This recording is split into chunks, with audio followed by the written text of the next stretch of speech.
Car साथियों, आज मैं आपसे एक ऐसी बात शेयर करने जा रहा हूँ जो मेरे दिल के बहुत करीब है, और वो है भाग्य सुदान सरकार पर मेरा विश्वास। कई बार लोग पूछते हैं, अरे भाग्य सुदान क्या है, क्या वह सच में चमत्कार होते हैं, क्या सब कुछ स्क्रिप्टेड होता है।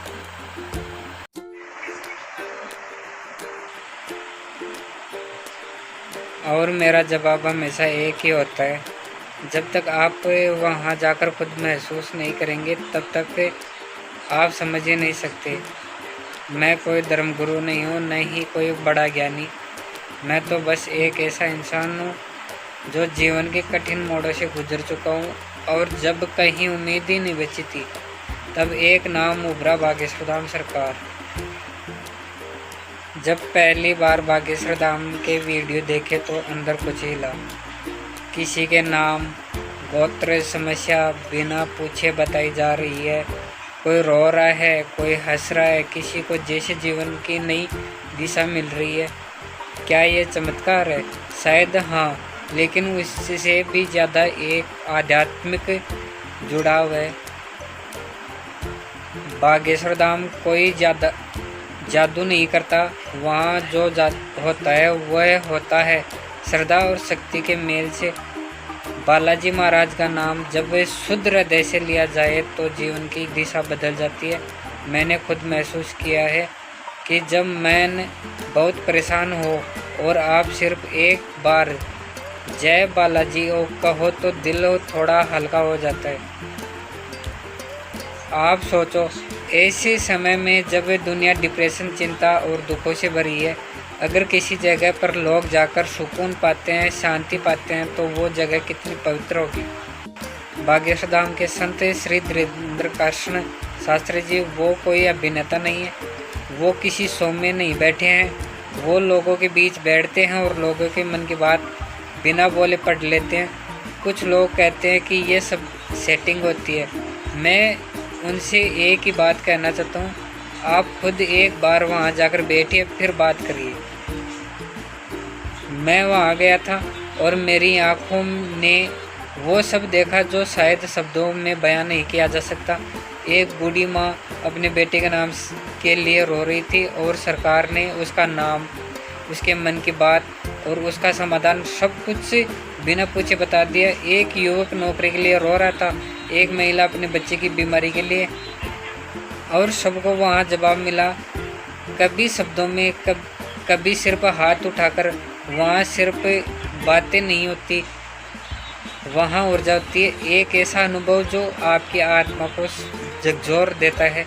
और जब मैं वहाँ से वापस लौटा तो सिर्फ भक्ति लेकर नहीं लौटा, एक नई सोच लेकर के लौटा कि अगर मन साफ है, दिल में श्रद्धा है और नाम जपने की शक्ति है तो जीवन में कुछ भी असंभव नहीं। बहुत से लोग भाग्येश्वर धाम का मजाक उड़ाते हैं। कोई कहता है यह ड्रामा है, कोई कहता है बिजनेस है। पर मैं पूछना चाहता हूँ, अगर किसी को बिना दवा के उसका डर दूर हो जाए, किसी को चमत्कार पर विश्वास हो जाए और किसी को मन की शांति मिल जाए, तो क्या बुरा किया उसने? ये वीडियो मैं किसी को समझाने के लिए नहीं बना रहा हूँ। मैं ये वीडियो इसलिए बना रहा हूँ ताकि जो लोग आस्था के रास्ते पर हैं उन्हें ये पता चले कि वो अकेले नहीं हैं। हम बहुत सारे हैं जो भाग्येश्वर धाम सरकार को सिर्फ एक नाम नहीं, एक अनुभव मानते हैं। हम बहुत सारे हैं जो सरकार की आंखों में देख चुके हैं सच्चाई की आग और भक्ति की शीतलता। अगर आपने कभी भाग्येश्वर धाम के दर्शन किए हैं तो नीचे कमेंट में जय बालाजी ज़रूर लिखें, और अगर नहीं किए तो मेरा बस इतना ही कहना है, एक बार जाकर देखिए, शायद आपके सवालों के जवाब वहीं मिल जाए। जय श्री बालाजी महाराज, जय भाग्येश्वर धाम सरकार। जब जीवन थम सा गया था और हर ओर अंधेरा ही अंधेरा था, तब भी एक कोना था दिल में जहाँ उम्मीद की लौ टिमटिमा रही थी, और उसी लौ का नाम था आस्था। लेकिन सच बताऊँ, आस्था किताबों से नहीं आती, किसी के कहने से नहीं आती, आस्था आती है अनुभव से। मुझे याद है एक दौर ऐसा आया जब जीवन में कुछ भी ठीक नहीं चल रहा था, ना नौकरी, ना रिश्ते, ना मन की शांति, हर सुबह आँख खुलती थी और दिल कहता था आज भी वही होगा, परेशानियाँ, असफलता और अकेलापन। मैं मंदिर भी जाता था, पूजा भी करता था, लेकिन अंदर कुछ खाली था। फिर एक दिन यूट्यूब पर एक वीडियो चला बागेश्वर धाम सरकार का।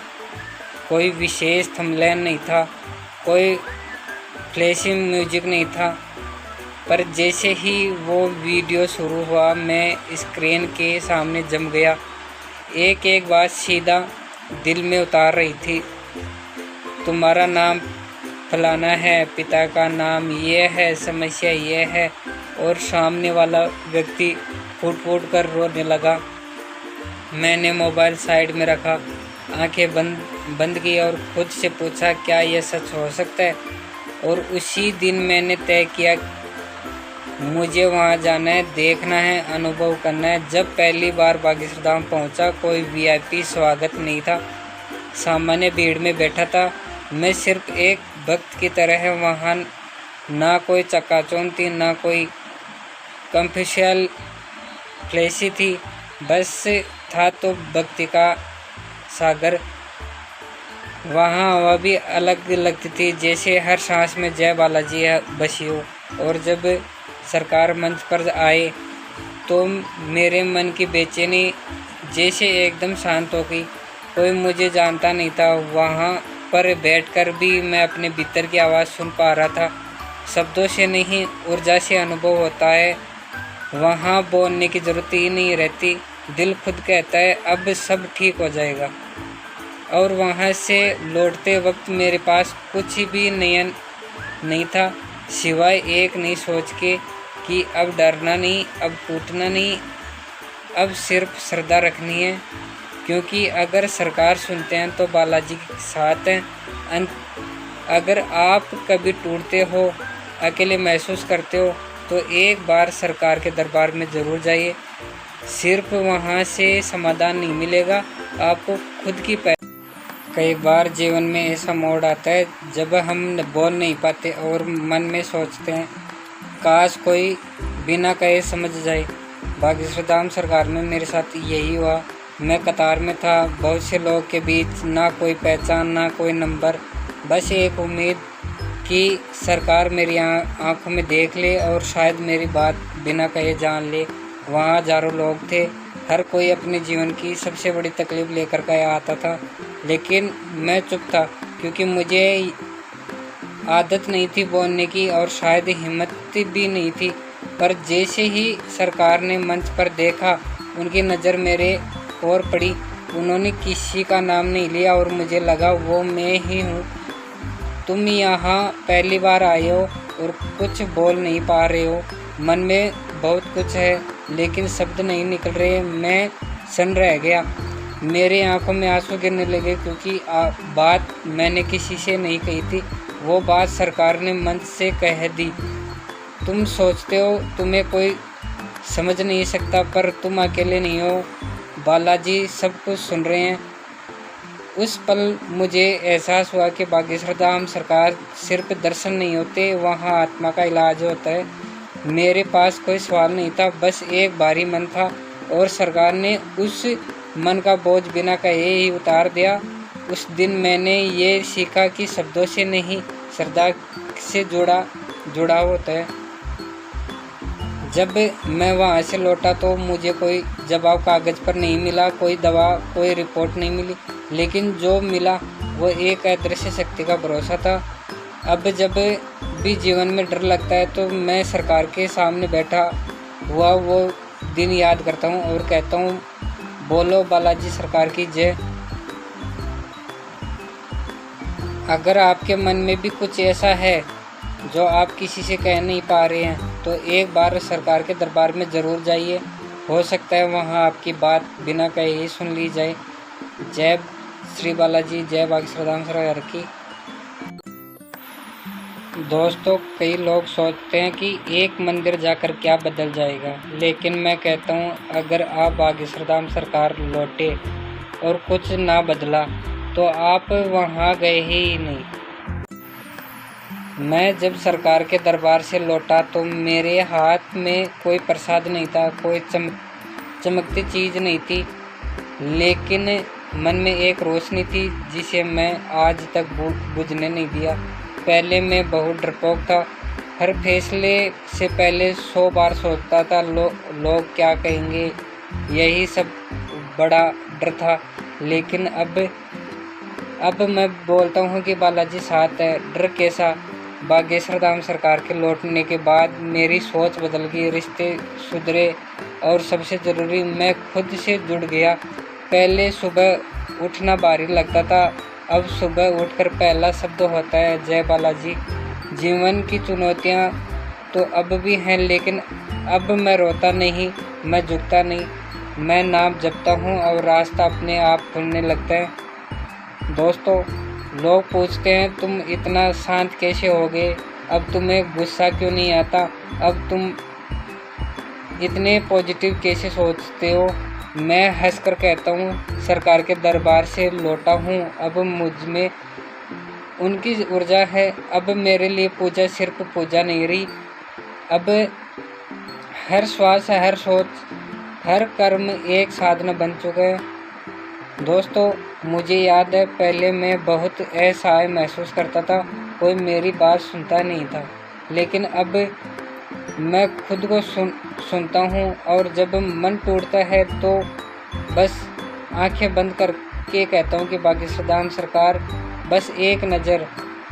मैं आज किसी को एक साबित नहीं करना चाहता कि चमत्कार होते हैं या कि नहीं, बस मैं अपना अनुभव बता रहा हूँ कि जब आप सच्चे मन से एक बार सरकार की आंखों में देख लेते हैं तो दुनिया की सारी आंखें फीकी लगने लगती है।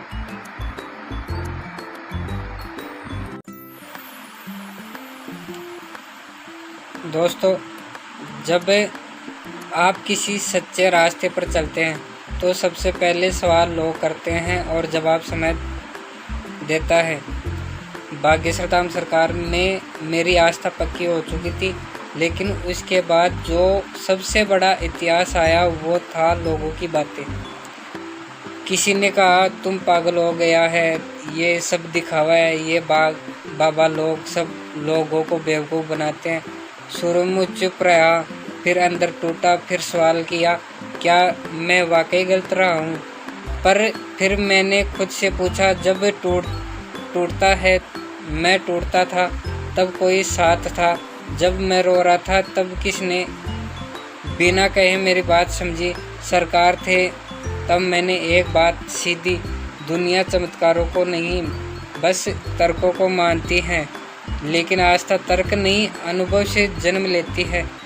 अब जब कोई मेरी आस्था पर सवाल करता है तो मैं बहस नहीं करता, क्योंकि सरकार ने सिखाया है जो दिखता है वो बोलता नहीं और जो बोलता है वो दिखता नहीं है।